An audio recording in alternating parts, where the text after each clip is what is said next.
Hello there, my name's Michael Jibson and this is FluxOne20.net. Right, my girl, on your way. Monsieur le maire! Monsieur le maire! Monsieur le maire! Monsieur le maire! Hey! Hey! Monsieur! I have a child! Monsieur!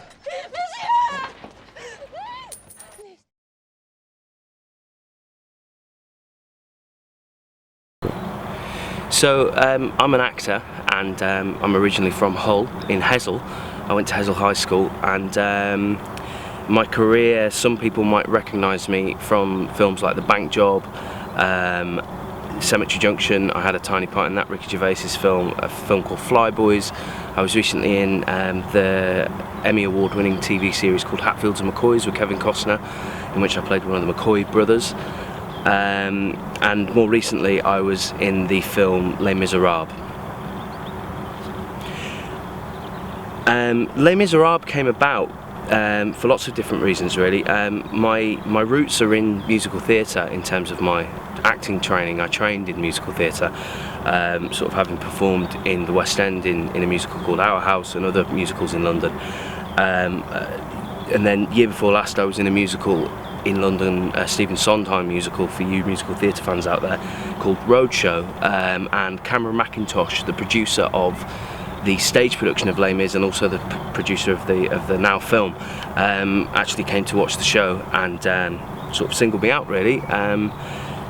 The casting director of Les Mis I'd met through other sort of avenues of the industry. She cast me in a film which I couldn't do, great casting director called Nina Gold, and they sort of both got in touch with each other and I went in, did an audition with everybody else, and then I eventually ended up playing the factory foreman.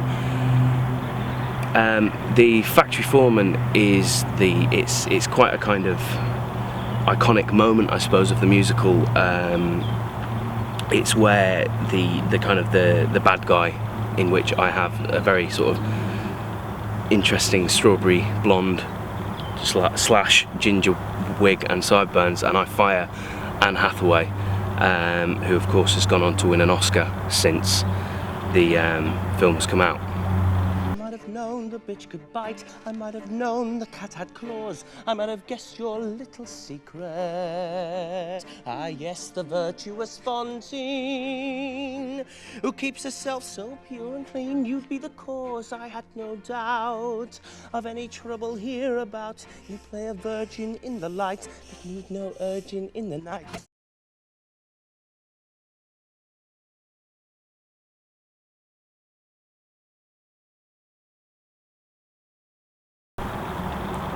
I really enjoyed growing up in Hull. It was, you know, I feel I had a very sort of normal northern upbringing. Hull's a very sort of working class city, of which I felt very much in the middle of it, even though I lived in Hessel. You know, Hull's sort of got some great things going on. You know, especially in terms of the sort of youth theatres and stuff like that. You know, I was involved in Hessel Theatre Company, which used to be called Hessel Amateurs. That was sort of my beginnings. You know, and I had I went to a very normal comprehensive school. I went to Hessel High School. I played football for the school team. I captained the school team at one point. I played for Hessel Rangers and then later Hessel Vikings. You know, playing football in kind of five-a-side tournaments on a Sunday on a hot summer on, you know, St Thomas More school pitch or something is kind of one of my best memories really. And knocking about in the country park at Little Switzerland, down by the Humber Bridge, things like that, and getting the 181 bus into Hull City Centre. I actually worked on Beverley Road in Quicksave for a few months. You know, I really feel that I got to sort of experience Hull for what it really is, and it's certainly now, you know, having sort of been lucky enough to work in you know, on big Hollywood film sets, if you like, it's kept my feet on the ground, certainly.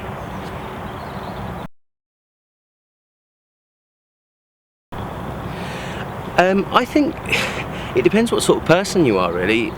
If you want to make a divide out of the north and the south, it's entirely up to you. I mean, I never really felt that there was a north and south divide, because when I was young I used to come down south, not like young, but when I was sort of a teenager, you know, I wasn't adverse to getting on the train and coming down to London for the day. I remember when I used to when I was 16, 17 and I was getting involved in things like the National Youth Music Theatre, which was sort of the beginning of my professional training as a young actor.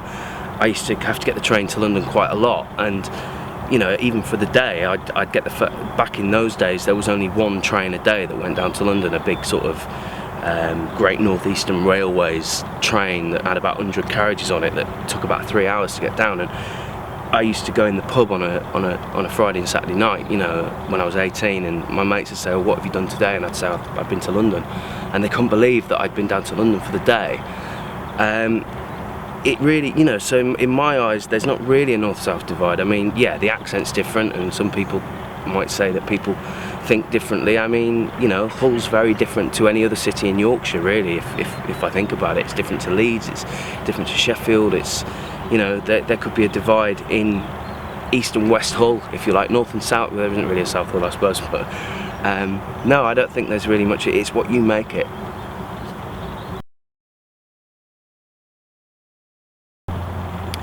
If I was to give any advice to young actors, especially from Hull, I would just say you've just got to get involved in whatever you can get involved in, whether it's going to the theatre and just seeing productions, you know, showing up and getting your standby tickets, your cheap student tickets, go to Hull Truck, go to the Hull New Theatre, go to York, which is less than an hour away. I know in Hull that probably seems like ages away, but it's really not that far. Go to Leeds, go to Sheffield, the Sheffield Crucible, yeah, and get involved in all the local amateur dramatic societies if there's one that you've heard about. Find out if you've got any mates in it, go along with them, go for drama lessons. The more experience you can get, the more people you can learn from, the more likely you are to sort of inspire yourself to become an actor and to hopefully sort of go on to do it as a profession.